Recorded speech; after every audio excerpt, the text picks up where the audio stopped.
बहुत पहले अल्लाह ने इंसानियत को एक खौफनाक कौम से खबरदार किया, याजूज और माजूज। इनका जिक्र कुरान में क़यामत के बड़े राजों में से एक के तौर पर आया है। In the name of God, the most gracious, the most merciful. अल्लाह ने इनका जिक्र सूरह काफ में एक अजीम बादशाह के किस्से में किया है।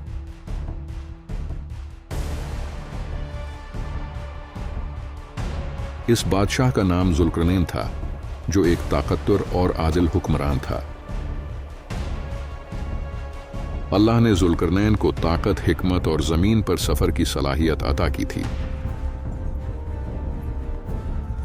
एक सफर के दौरान वो दो अजीम पहाड़ों के दरमियान एक जगह पहुंचे। वहां उन्होंने एक खौफजदा कौम को देखा जो मदद मांग रही थी। उन्होंने बताया कि एक खतरनाक कौम उनकी जमीन तबाह कर रही है। इस तबाहकुन कौम को याजूज और माजूज कहा जाता था। लोगों ने जुल्करनैन से इल्तिजा की कि वो उन्हें इस खतरे से बचाएं। उन्होंने उसके बदले माल और दौलत देने की पेशकश भी की, लेकिन जुल्करनैन ने इनकार कर दिया और अल्लाह के लिए मदद करने का फैसला किया। उन्होंने कहा कि वो मिलकर एक मजबूत दीवार बनाएंगे। सबसे पहले उन्होंने लोहे के बड़े बड़े टुकड़े लाने का हुक्म दिया। उन्होंने पहाड़ों के दरमियान खला को लोहे से भर दिया। फिर उन्होंने बड़े बड़े आग के इलाव जलाए। लोहा आग की तरह सुर्ख हो गया। फिर उस पर पिघला हुआ तांबा डाला गया। यह दीवार बेहद मजबूत हो गई, जिस पर चढ़ना नामुमकिन था। अब याजूज और माजूज उसके पार नहीं जा सकते थे। वो न इसे तोड़ सकते थे, न इस पर चढ़ सकते थे। जुल्करनैन ने कहा, यह अल्लाह की तरफ से रहमत है। लेकिन उन्होंने खबरदार किया कि एक दिन आएगा जब यह दीवार गिर जाएगी, और जब ऐसा होगा याजूज और माजूज आजाद हो जाएंगे, और यह क़यामत की बड़ी निशानियों में से एक होगी।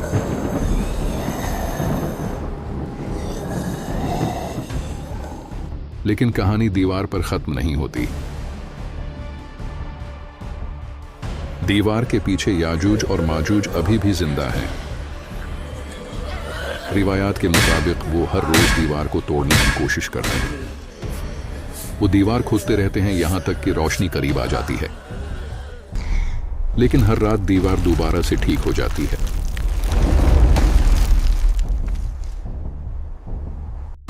यह सिलसिला नस्ल दर नस्ल जारी रहता है, लेकिन आखिरी जमाने में सब कुछ बदल जाएगा। एक दिन वो रुक जाएंगे और कुछ मुख्तलिफ कहेंगे। वो कहेंगे, कल हम इसे तोड़ देंगे अगर अल्लाह ने चाहा, और इस रात दीवार वैसी ही रहेगी जैसी वो छोड़कर गए थे। अगले दिन वो दीवार को तोड़ देंगे। वो पहाड़ों से सैलाब की तरह निकलेंगे। कुरान इन्हें जमीन पर फैलते हुए बयान करता है। कोई भी इनकी तादाद का मुकाबला नहीं कर सकेगा। इनकी आमद ऐसी तबाही लाएगी जो पहले कभी नहीं देखी गई। वो जमीन पर इंसानी सैलाब की तरह फैल जाएंगे। उनकी तादाद इतनी ज्यादा होगी कि कोई फौज नहीं रोक सकेगी। वो हर चीज को खा जाएंगे, यहां तक कि दरिया भी महफूज नहीं रहेंगे।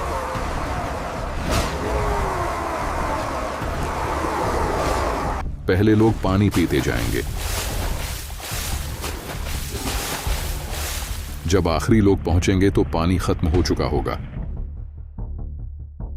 लोग जमीन पर छुपने की जगह तलाश करेंगे।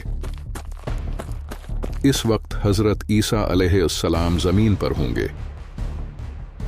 अल्लाह उन्हें और मोमिनों को हिफाजत देगा। वो कोहे तूर की तरफ जाएंगे।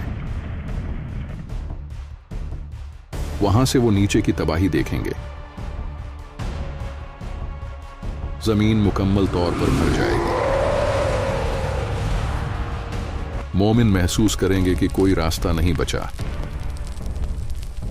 तब हजरत ईसा अलैहिस्सलाम दुआ करेंगे और अल्लाह उनकी दुआ कबूल करेगा। अल्लाह एक छोटी सी मखलूक भेजेगा, वो उनकी गर्दनों पर हमला करेंगी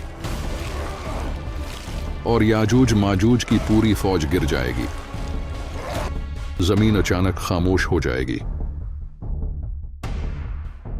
लेकिन फिर एक नया मसला पैदा होगा। जमीन उनकी लाशों से भर जाएगी। बदबू पूरी जमीन पर फैल जाएगी। मोमिन दोबारा दुआ करेंगे। फिर अल्लाह बड़े से परिंदे भेजेगा, वो लाशों को उठाकर दूर ले जाएंगे। फिर अल्लाह बारिश भेजेगा, बारिश जमीन को साफ कर देगी। जमीन पर अमन का दौर आ जाएगा।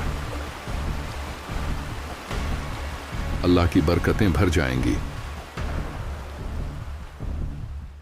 एक फल कई लोगों के लिए काफी होगा। एक जानवर का दूध पूरे खानदान के लिए काफी होगा। जमीन दोबारा सुकून में आ जाएगी। लेकिन यह कहानी एक वार्निंग है। यह अल्लाह की ताकत की याद दहानी है और क़ियामत की निशानी है। यह सब 1400 साल पहले बताया गया था।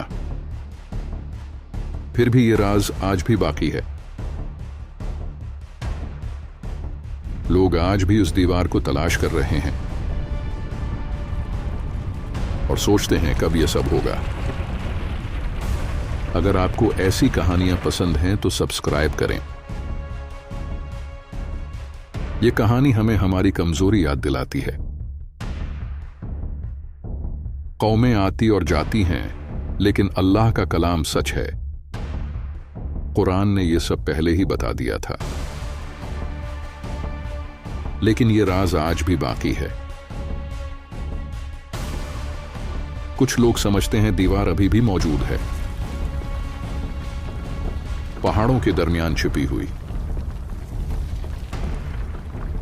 सिर्फ अल्लाह जानता है कब यह होगा। मोमिनों को हमेशा तैयार रहना चाहिए। क़ियामत अचानक आएगी। हर इंसान अपने रब के सामने खड़ा होगा। यह सिर्फ एक कहानी नहीं है, यह एक सबक है। यह हमें गैब की दुनिया याद दिलाती है और वो राज जो आखिर में जाहिर होंगे। ये कहानी हैरत में डालती रहेगी और हमें अल्लाह की अजमत याद दिलाती है। आप क्या सोचते हैं? अपनी राय कमेंट्स में लिखें और मजीद कहानियां देखते रहें, क्योंकि कुछ कहानियां कभी भुलाई नहीं जा सकती।